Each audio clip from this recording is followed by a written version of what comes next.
tontolo iainana miritra fandaharana vokaritra ny ministerina tontolo iainana sy ny fandrosoana lovenjafy iresahana mahakasika ny tontolo iainana. Teton-drano moa zany dia famoahana ny titipiton-drano amin'ilay hoe statut temporaire any aire protégé misy 120.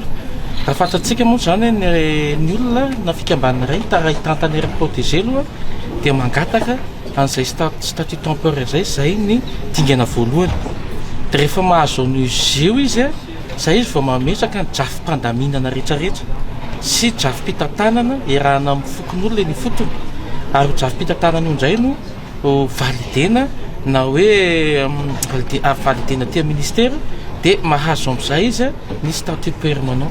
Misy taona zany izy io fa raha fakelina zany ny statut temporaire sy ny statut permanent eo amin'ny 2 taona io. Fa ny androany tena dingana lehibe satria misy an'ireo mpiara-nantoka mpiariny tontolo iainana sy mpitantanareo efa taona maro no niandry an'izy io izay ilaina izy io mpitantana azy ireo ny fotony mba hanekeny mpitondra ny fotony mpitondra fanjakana ny vahoaka ny fotony ary indrindra koa manampy amin'izareo koa amin'ny mety ho famatsim-bola satria raha olona tsy manana an'izay didimpitondrana zay didimpanjakana zay dia tsy afaka izy afa hoe ifandresy lahatra amin'ireo mpiara-mononahitra teknika sy ara-bola.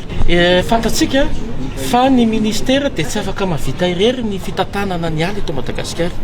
7 millions eo ny alatsika raha Madagasikara. Izay andraikitra zay dia nankinina amina mpiara-mononahitra maromaro. Marina aloha ministera efa manana izy natao hoe MNP na Madagascar National Park izay miankina aminy fa ny ambiny dia raha mitantana aminareo fikambanana marobe ka izay ny antony hanomezana azy ireo ny statut mba hahafahan zareo misehatra amin'izay fitantanana zay dia izay hoe mifampitantana ny secteur privé sy ny secteur public amin'izay fitantanana amin'ny valan-javaboary zay. Tontolo iainana miritra fandaharana vokaritra ny ministerina tontolo iainana sy ny fandrosoana lovenjafy iresahana mahakasika ny tontolo iainana.